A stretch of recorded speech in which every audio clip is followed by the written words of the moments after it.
क्या तुमको पता चला तुम्हारे बोर्ड एग्जाम एक साल में 2 बार होने वाले हैं। तुम सोच रहे होगे कि ये क्या हुआ, एक साल में 2 बोर्ड एग्जाम, किसके होंगे मार्क्स ऐड, किसके मार्क्स नहीं होंगे ऐड। क्योंकि 2 बार एग्जाम होंगे तो भाई फाइनल मार्कशीट कैसे बनेगी। क्या ये आईसीएससी के लिए है या सिर्फ सीबीएसई के लिए है या दोनों के लिए है या सारे बोर्ड के लिए। ये ऐसे कई डाउट तुम्हारे माइंड में आ रहे होंगे। तो बच्चों आज का ये वीडियो तुमको बहुत ज़्यादा हेल्प करेगा, तो चलिए वीडियो स्टार्ट करते हैं। तो बच्चों जैसे तुमको पता है कि तुम आईसीएसई 10th के बोर्ड में हो, तो तुम ये जरूर जानना चाहते हो कि भाई हमारे लिए एप्लीकेबल है या नहीं। तो बच्चों डेफिनेटली ये तुम्हारे लिए भी एप्लीकेबल होगा, तुम्हारे लिए भी एप्लीकेबल होगा। अब क्वेश्चन ये आता है कि भाई कब से एप्लीकेबल होगा। तो बेटा ये उन बच्चों के लिए एप्लीकेबल होगा जिनका एकेडमिक सेशन 2024 से 2025 होगा, मतलब जिनका बोर्ड एग्जाम 2025 में होगा।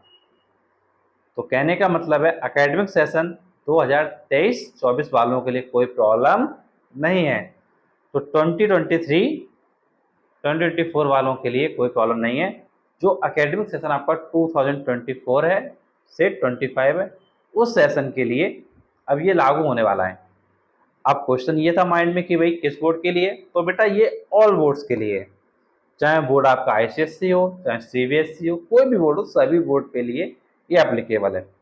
क्यों एप्लीकेबल सभी बोर्ड के लिए? क्योंकि आपको पता है, आपको पता होना चाहिए कि जो केंद्रीय शिक्षा मंत्री हैं, जो सेंट्रल एजुकेशन मिनिस्टर हैं, उन्होंने अपने स्टेटमेंट में बोला है कि इंडिया में जो 10th का बोर्ड एग्जाम है, 12th का बोर्ड एग्जाम है, वो एक साल में 2 बार होगा। और 2 बार होने के साथ साथ में उस बोर्ड एग्जाम के मार्क्स ऐड होंगे जिसमें ज़्यादा नंबर स्टूडेंट के आए होंगे। और इसके साथ में ये भी बताया गया है कि 11th में जो आप स्ट्रीम का सिलेक्शन करते हो, तो स्ट्रीम की सिलेक्शन की बाध्यता आपके ऊपर नहीं लगाई जाएगी। मतलब जो कंपलसरी अभी तक आपको एक स्ट्रीम लेना होता था, जैसे science stream, commerce stream, art stream, तो इस स्ट्रीम की जो कंपलसरी कंडीशन होती है वो अब आप पे नहीं लगाई जाएगी। आप जिस सब्जेक्ट को लेना चाहते हो उस सब्जेक्ट को ले सकते हो, आपको प्रेशराइज बिल्कुल भी नहीं किया जाएगा। तो कहीं ना कहीं एज ए स्टूडेंट ये हमारे लिए क्या है, गुड है, गुड न्यूज है।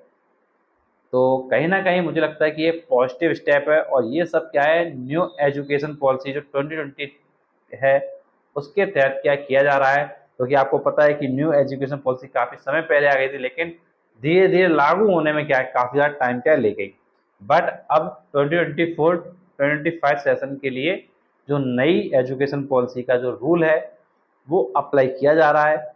और बच्चों आपके लिए अगर मैं बात करता हूं तो आपके लिए एक अच्छी ही बात है, क्योंकि आप पर अगर स्ट्रीम की बाध्यता नहीं है तो आपके लिए कहीं ना कहीं एक पॉजिटिव स्टेप है कि आप जो सब्जेक्ट पढ़ना चाहो, जिस सब्जेक्ट में आप अच्छे हो, उस सब्जेक्ट को आपके आगे ले जाकर अपनी स्टडी कर सकते हो।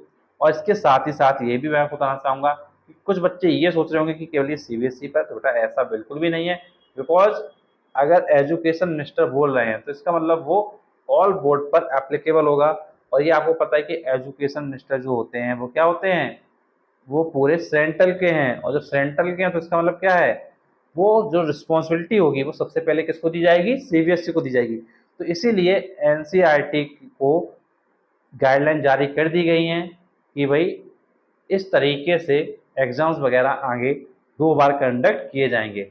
और ये आपको ये भी चीज़ पता होगा, जो रूल सीबीएसई में अप्लाई होता है वो सेम रूल क्या है आईसीएसई में भी अप्लाई होता है। और अभी लास्ट ईयर अगर आप देखोगे तो आपको पता होगा कि जो एग्जाम्स थे वो टर्म 1 टर्म 2 के फॉर्म में हुए थे सीबीएसई में, और आईसीएसई में सेमेस्टर और सेमेस्टर 2 के फॉर्म में हुए थे। बट अब तो कुछ चेंज ही कर डाला। अब तो इन्होंने जो है 2 बार एग्जाम लगाया है, और 2 बार एग्जाम लगाने के साथ साथ में जिसके बेस्ट मार्क्स हैं उसके मार्क्स क्या है ऐड किए जाएंगे। तो 2 बार आप एग्जाम दे सकते हो, जिसमें बेस्ट मार्क्स है वो बेस्ट मार्क्स कंसिडर होंगे। और बच्चों आपको ये जो लेटेस्ट अपडेट है तुम्हारे आईसीएसई बोर्ड के लिए वो कैसा लगा, कमेंट बॉक्स में जरूर बताना। और अगर कोई भी प्रॉब्लम है, कोई भी डाउट है तो नीचे कमेंट बॉक्स में पूछ सकते हो। And thanks for watching this video.